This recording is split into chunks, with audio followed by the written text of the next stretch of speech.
Welcome to Salem Padma சமையல்.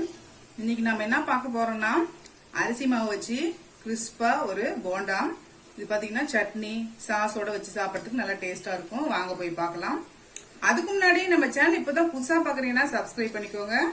பக்கத்துல bell பட்டனையும் கிளிக் பண்ணிக்கோங்க.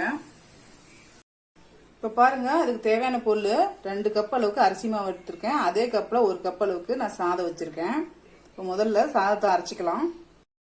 இப்போ மிக்சி ஜார் எடுத்திருக்கேன். நான் இந்த சாதத்தை ஃபர்ஸ்ட் போட்டுக்கிறேன். இப்போ இதில் கொஞ்சமாக தண்ணி ஊற்றி நெய்ஸாக அரைச்சிட்டு வந்துடுறேன். பாருங்க, நான் சாதத்தை அரைச்சிட்டு வந்துட்டேன்.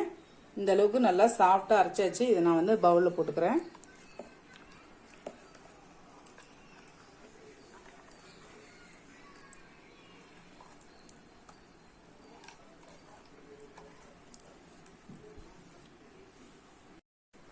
இப்போ இதில் நம்ம அரிசி மாவு போட்டுக்கலாம்.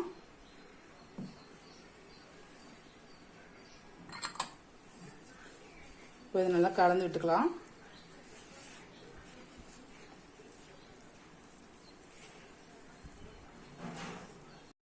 இப்போ இதுக்கு தேவையான அளவுக்கு உப்பு போட்டுக்கலாம்.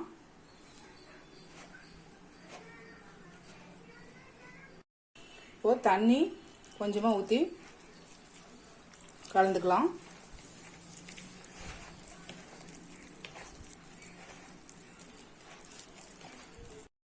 இப்போ இதில் 1 டீஸ்பூன் அளவுக்கு ஜீரகம் போடலாம். இதுக்கப்புறம் பச்சை மிளகா காரத்துக்கு தகுந்த மாதிரி கொஞ்சமாக இஞ்சி, கருவேப்பிலை, கொத்தமல்லி.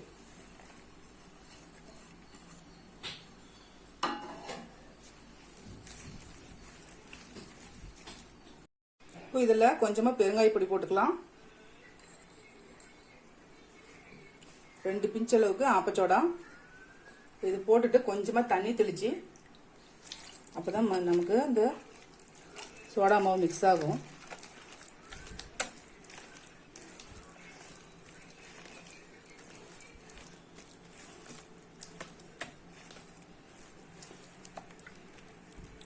இப்போ மாவு நமக்கு ரெடி ஆயிடுச்சு. இப்போ பொரிச்சுக்கலாம்.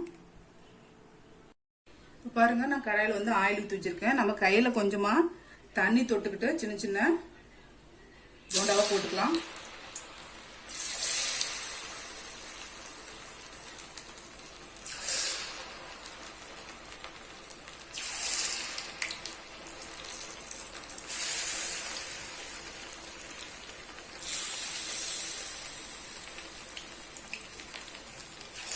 ஃப்ளேம் வந்து மீடியம்லயே இருக்கணும். திருப்பி விட்டுக்கலாம்.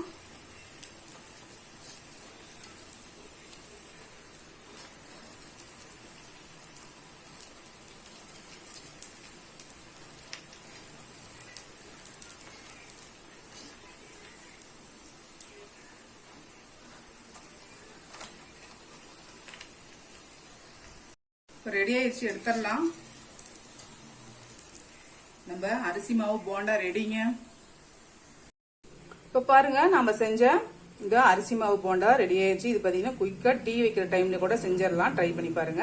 இந்த வீடியோ உங்களுக்கு பிடிச்சிருந்தாக்கா லைக் பண்ணுங்க, ஷேர் பண்ணுங்க, கமெண்ட் பண்ணுங்க.